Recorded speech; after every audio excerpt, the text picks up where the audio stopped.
What happens when America's most beloved country music legend sits across from one of daytime TV's sharpest tongues and the conversation turns personal? You get a clash so raw the studio audience could barely breathe. Dolly Parton, the icon whose songs and smile have defined generations, walked onto The View expecting to talk about her latest tour. But the moment Joy Behar leaned forward, the energy in the room shifted. With that trademark smirk, Joy asked the question millions of fans never imagined hearing out loud. Dolly, don't you think it might be time for seniors like you to step aside and let the younger generation take the stage? The audience gasped. Whoopi Goldberg shot Joy a warning glance, but it was too late. The words had been spoken, and everyone knew Dolly wasn't about to let them slide. What followed wasn't just an interview, it was a generational showdown. Dolly's charm, grit, and unshakable dignity went head-to-head with Joy's unrelenting bluntness. Voices rose, the crowd erupted, and when Dolly finally snapped back with a fiery response no one saw coming, the studio froze in disbelief. This wasn't just about music anymore. It was about respect, legacy, and the fight to prove that age doesn't define worth. The morning sunlight poured through the wide windows of the View studio, catching the shimmer of sequins as Dolly Parton made her entrance. The crowd leapt to its feet, clapping, cheering, some even whistling as she flashed that trademark smile. Dressed in a sparkling pastel suit with rhinestones catching the stage lights, Dolly waved with both hands, her southern charm radiating in every gesture. "Ladies and gentlemen," Whoopi Goldberg said with a grin, "please welcome the one and only Dolly Parton." Dolly settled into her seat, her blonde hair towering high, her eyes twinkling. "Well, thank you kindly, Whoopi. Y'all sure know how to make a girl feel loved this early in the morning," she said, her voice lilting with that unmistakable Tennessee drawl. Sarah Haynes leaned forward eagerly. "Dolly, you're on tour again, releasing new music, and you never seem to slow down. What keeps you going?" The audience murmured their admiration, nodding along. Dolly chuckled. "Honey, if I sit down too long, I'll rust. I keep going 'cause I love it. Music's in my bones. If I'm still breathing, I'm still singing."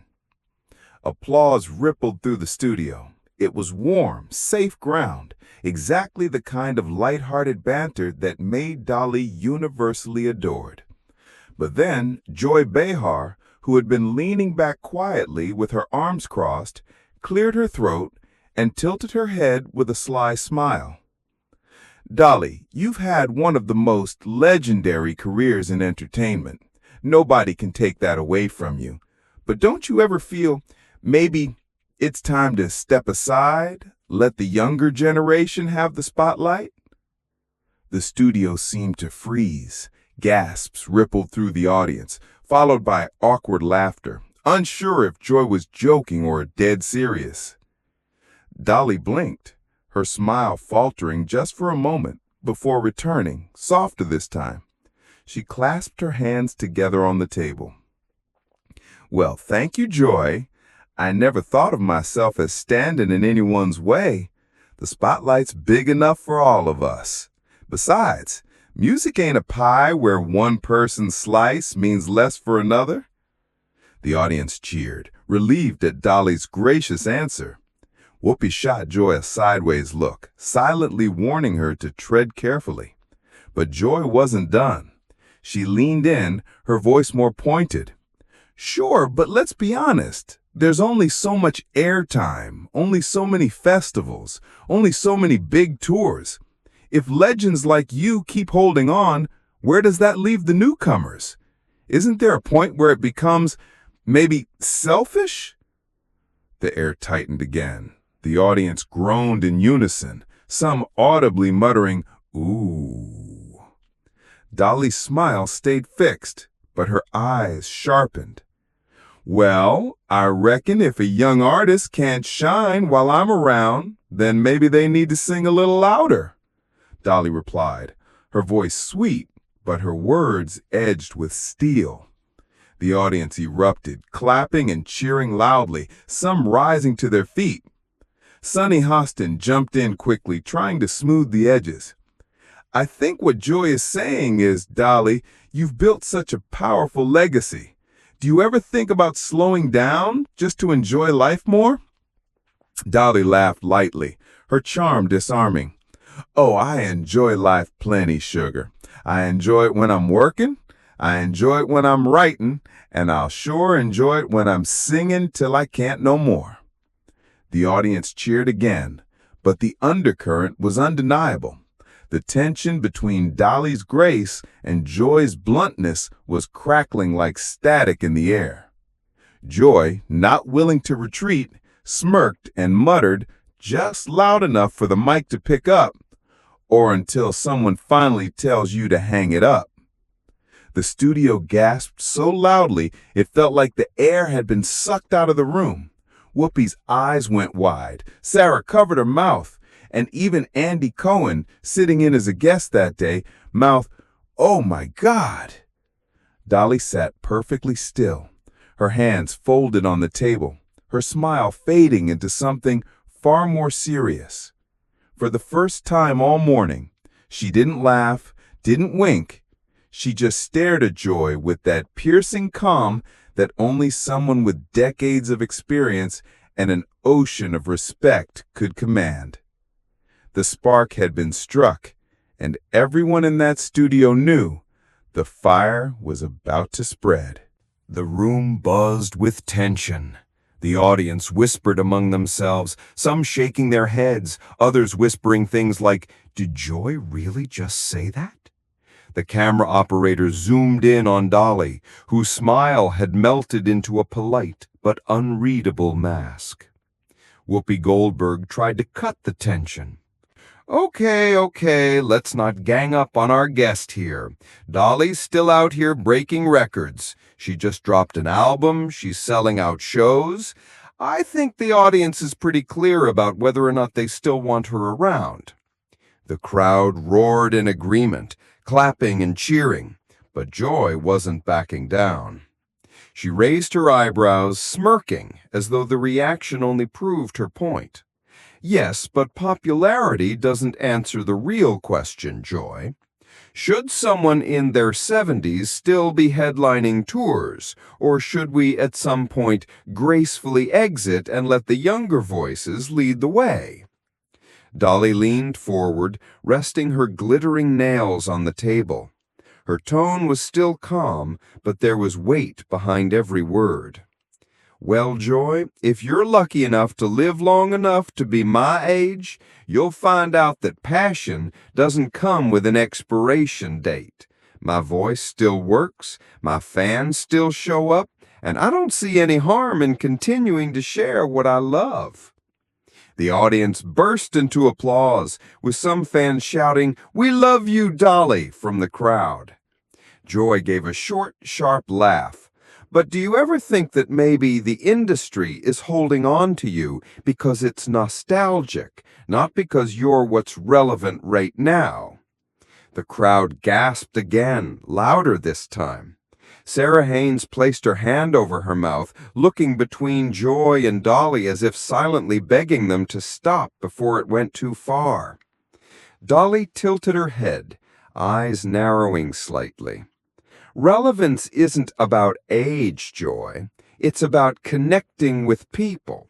You can't tell me a song that touches someone's heart is less meaningful just because it came from someone who's been around a while. The applause was deafening. Some audience members stood up, clapping fiercely.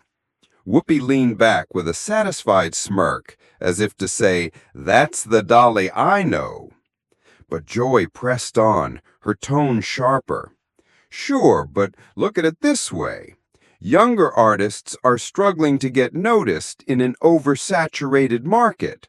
If the top spots are taken by people who've already had 50 years of fame, how do the newcomers ever get a fair chance?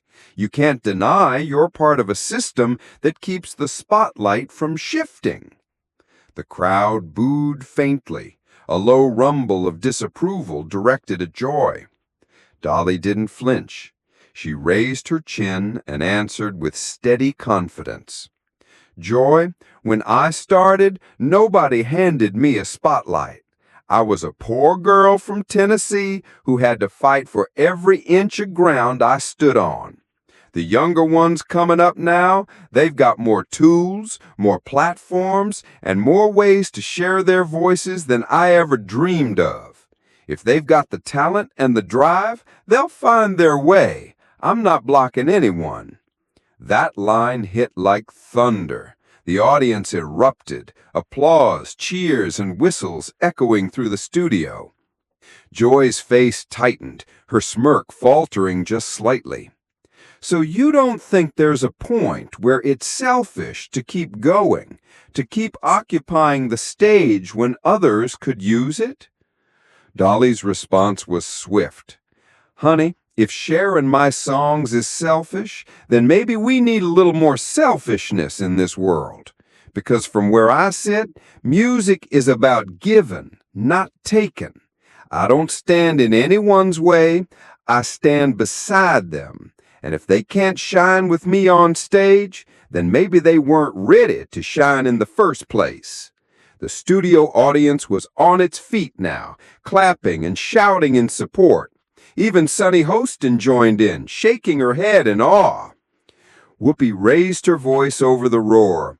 All right, I think we can all agree Dolly still got it. But Joy leaned forward, refusing to let it drop.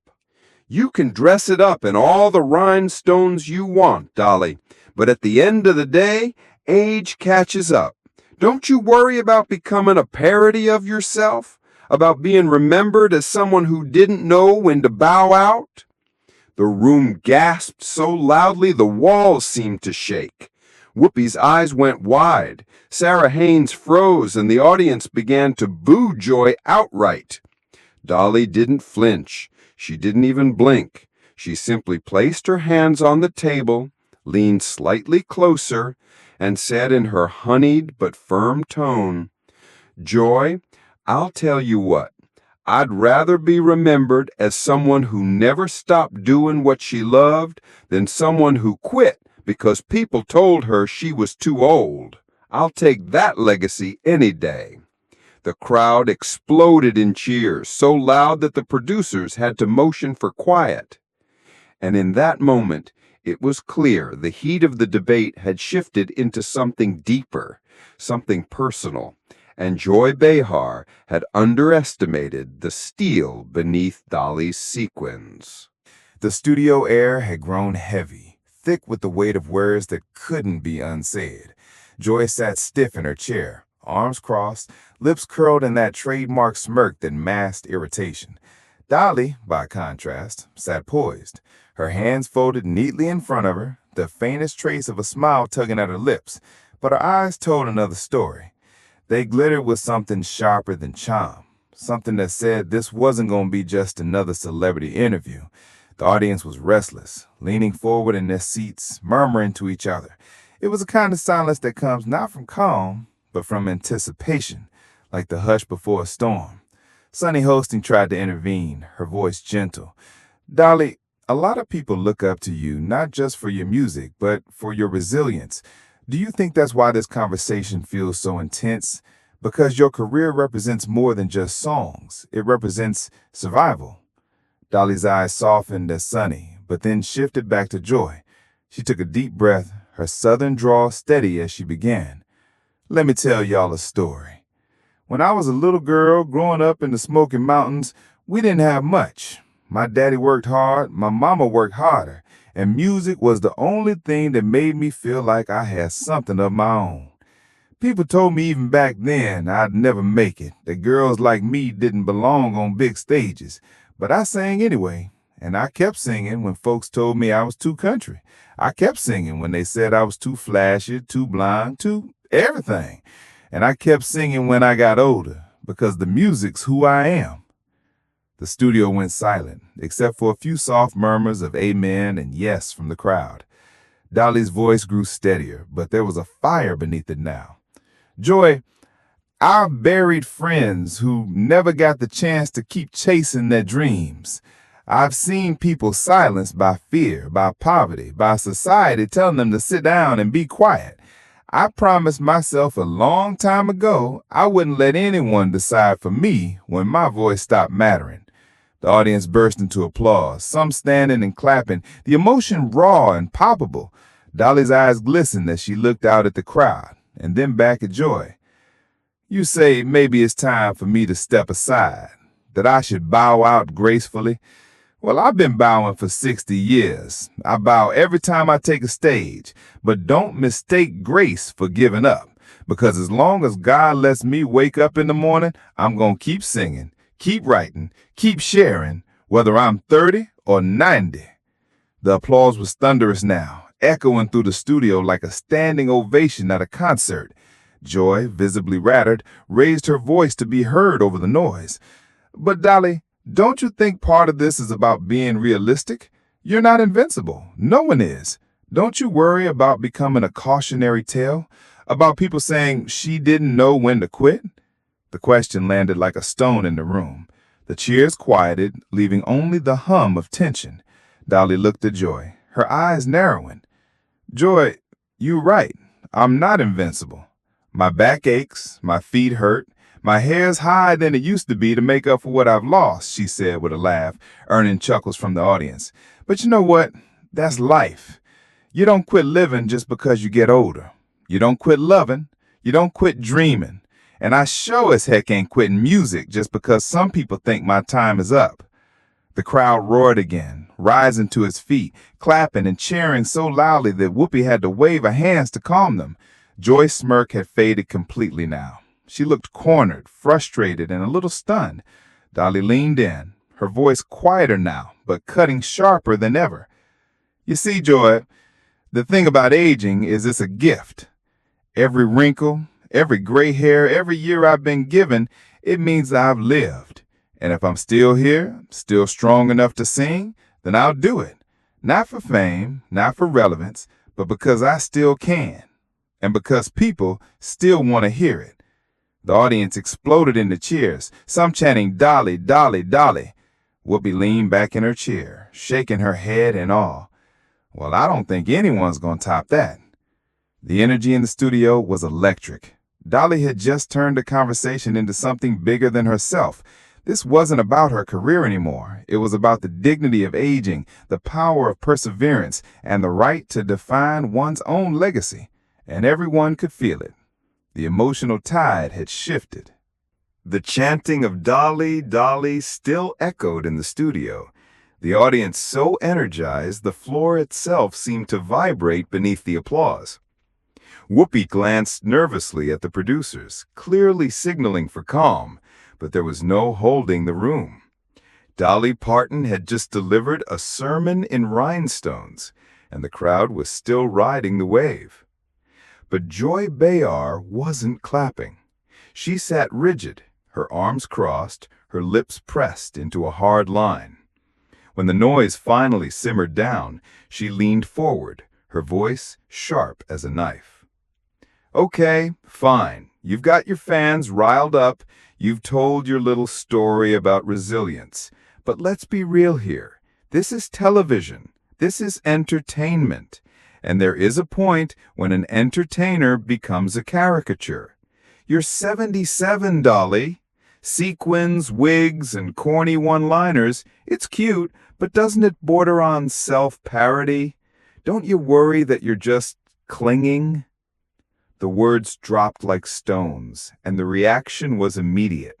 The audience gasped, some booing, others shouting in protest.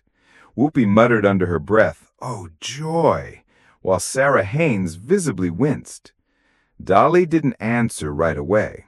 She sat perfectly still, her hands folded, her eyes fixed on Joy with a calm intensity that was more intimidating than anger. When she finally spoke, Her voice was low, steady, and cutting. "Joy," Dolly said softly, "if I'm a parody, then I've made a mighty good living out of it. But let me tell you something. I built this look. I built this brand. And I built it at a time when women weren't supposed to own a damn thing. So if you want to call it sequins and wigs, fine. But to me, it's armor. It's who I am, and I'm not ashamed of it." The audience erupted in cheers, stomping their feet, clapping so hard it drowned out the studio mics. Whoopi clapped too, grinning at Dolly's ferocity. Joy, rattled but unwilling to back down, sneered. "You know what? Maybe the problem is people like you set unrealistic standards. You keep working, keep smiling, keep glittering, and you make regular folks feel like they're failures if they can't keep up. Maybe that's the selfish part nobody wants to say out loud." The studio groaned, the audience now openly booing Joy. Whoopi raised her hands. All right, enough." But Dolly wasn't finished. She leaned forward, her palms smacking the table with such force that the coffee mugs rattled. The sound echoed like a gavel striking down judgment. "You'd listen to me, Joy," Dolly said, her voice ringing with conviction. "I never once told anyone they had to be like me. I never told anyone they had to sparkle or sing or smile through the pain. What I do is show people they can keep going, no matter what life throws at them. That's not selfish, that's hope. And if you can't see that, then maybe the problem ain't me. Maybe it's you." The studio exploded. The audience roared, whistled, stomped, and clapped until the noise was almost unbearable. Sarah clapped too, looking both stunned and thrilled. Even Whoopi leaned back with a broad grin, clearly impressed at Dolly's unshakable fire. Joy, frozen, her mouth opening and closing without words. For once, Joy Behar, the woman who made her living sparring with the toughest voices on television, had nothing to say. And in that silence, the point had been made. When the cameras cut to commercial, the studio still buzzed with the sound of the crowd's thunderous applause. Crew members exchanged wide-eyed looks, whispering to each other about what they'd just witnessed. It wasn't every day that a daytime talk show turned into a cultural flashpoint, and no one in the building doubted they had just seen something unforgettable. Whoopi Goldberg leaned back in her chair with an exasperated laugh. "Well," she muttered to no one in particular, "there's your headline for tomorrow." Sarah Haynes was still clapping softly, shaking her head as if she couldn't believe Dolly had just slammed her hands on the table and dressed Joy down in front of millions. When the show returned from the break, Andy Cohen, sitting in as a guest host that day, tried to inject some levity. "Okay, folks, I think we can all agree that was television history. Dolly, Joy, you sure know how to keep it lively in here." His grin was wide, but his eyes flicked nervously at Joy, who was still stiff and silent. Dolly, ever the professional, smiled at the audience, her voice warm again, though her words still carried weight. "I'll tell you what, I didn't come here to fight. I came here to sing and to share. But if standing up for myself and for others who feel pushed aside is what folks remember, well, then that's all right by me." The crowd erupted once more, chanting her name as the camera panned across their cheering faces. Joy gave a tight, forced smile, but the damage was done. The applause wasn't for her, and she knew it. The woman who usually controlled the conversation had been completely eclipsed by Dolly's grace and fire. By the time the episode ended, the internet was already ablaze. Clips of Dolly slamming the table went viral within minutes, racking up millions of views on Twitter and TikTok. Hashtags like Dolly Clapback, Dolly versus Joy, and Past My Prime trended worldwide. Fans rallied around her message. Dolly Parton just gave every older woman permission to never apologize for still being here, one viral tweet read. Another said, Joy tried to take her down, but Dolly reminded us all that age is power, not weakness. Morning shows replayed the clip, with pundits dissecting every line. Columnists called it the ultimate generational showdown. Even critics who often dismiss celebrity talk show dust-ups admitted Dolly's words carried weight beyond the studio walls. For Dolly, it was another chapter in a legacy that had already spanned decades, proof that she could still command a room, still win hearts, still embody resilience in its purest form. For Joy, it was a rare misstep, one that left her rattled and on the defensive. On the next episode of The View, she brushed it off with a joke, but the shift in the audience's perception was undeniable. And for the millions who watched live or later online, it wasn't just a clash. It was a reminder that respect, earned over a lifetime, doesn't expire. That age is not a weakness, but a testament to survival. As the credits rolled that day, Dolly turned to the audience with that twinkle in her eye and said, "I reckon I'll keep singing till I can't no more." The studio gave her a standing ovation. And in that moment, Dolly Parton proved, once again, that she wasn't just an entertainer. She was a force of nature.